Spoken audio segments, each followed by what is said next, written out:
26. julija se je začelo zbiranje prijav za udeležbo na 31. svetovnem dnevu mladih, ki bo prihodnje leto na Poljskem. Papež Frančišek je v prisotnosti vseh, ki so se zbrali pri opoldanski molitvi angelovega češčenja na trgu pred Vatikansko baziliko, prek tabličnega računalnika z okna Apostolske palače prvi sporočil svojo prijavo na to romanje.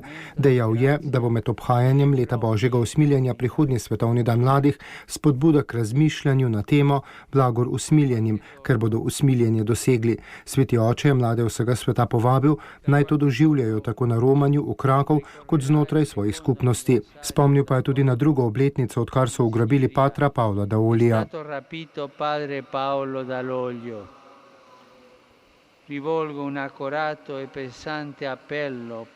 Odločno pozivam, da osvobodite tega cenjenega redovnika. Ob tem nikakor ne morem pozabiti v Siriji ugrabljenih pravoslavnih škofov, kakor tudi vseh drugih oseb, ki so bile na teh konfliktnih področjih ugrabljene. Spodbujam obnovitev prizadevanj odgovornih krajevnih in mednarodnih oblasti, da bo tem našim bratom kmalu povrnjena svoboda, je dejal sveti oče in vse povabil k molitvi. Papež Frančišek je spomnil tudi, da je 26. julija god svetega Joachima in Ane ter s tem praznik vseh dedkov in babic. Povabil je, da vsem tako živim, kakor tistim, ki nas gledajo iz nebes, zaploskamo.